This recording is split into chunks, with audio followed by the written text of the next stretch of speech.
as well as my thoughts." She laughed. "How may I help you two?" She divided a look between Duane and Jaden.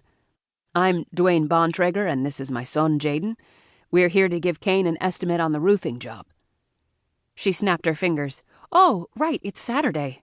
I forgot you were coming today. Kane is out in the barn somewhere. Hang on 1 minute. I'll get one of the buoy to take you out there. I believe Javon came back inside a few minutes ago." She disappeared into the house. "One of the buoy?" Jaden muttered beside him. "How many keener do they have?" Duane grinned.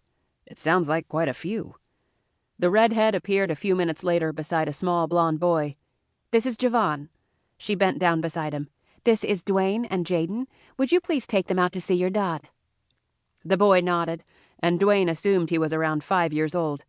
Then Javon rushed out the door and down the steps. "It's this way." Javon pointed toward the row of barns. The redhead gave him a thumbs up. "You're in good hands." Jaden followed the boy, and they started toward the barns. "It was nice meeting you," the woman told Duane. "What was your name?"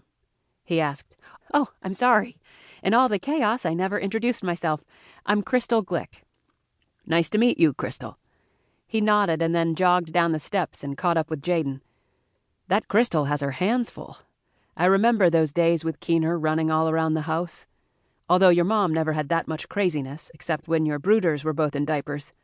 Your mom wanted a house full, but you and your brooders were blessings enough." Duane's heart twisted. He would never overcome the grief of losing his Fra. Sometimes it felt as if they'd lost her just yesterday instead of 18 months ago. As they moved toward the first barn, Duane took a closer look at faded paint flecking off the side of the barn and the doors, which looked as if they might fall off their hinges. He turned toward the other 2 large barns, which were in the same state of disrepair.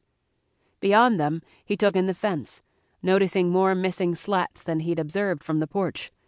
It looked as if the poor old fence hadn't been painted or repaired in several years. The Dottie house also looked as if it could use a coat of paint and a good scrubbing of the windows. The aroma of animals and wet hay overwhelmed Duane as he approached the barn. He and Jaden stopped at the barn door as Javon rushed inside. "Dot!" Javon shouted. "Dot!" A few minutes later, a tall man with reddish-brown hair, a matching beard, and a long nose stepped out of the barn, wiping his hands on a red rag. Javon and another boy who looked to be about twice Javon's age sidled up to him as he smiled.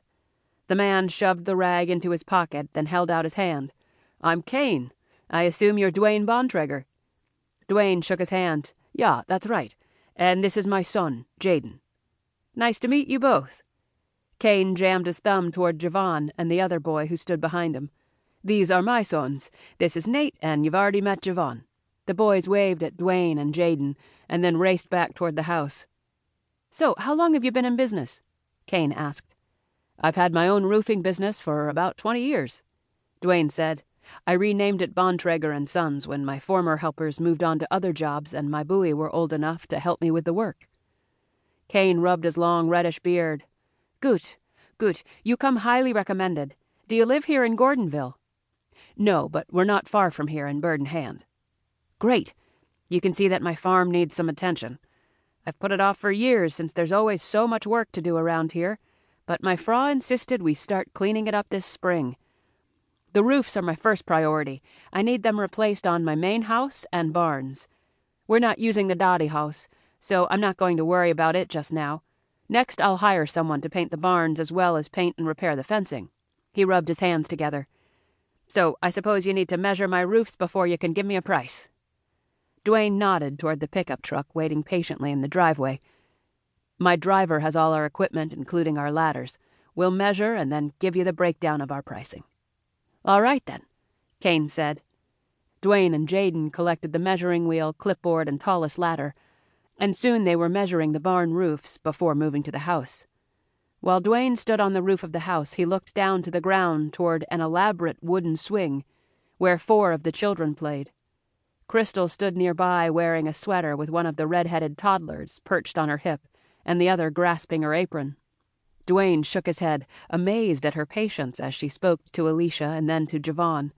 She looked down, addressing the toddler on her hip before kissing the little one's head. Crystal seemed completely at ease, as if she were born to be a mother.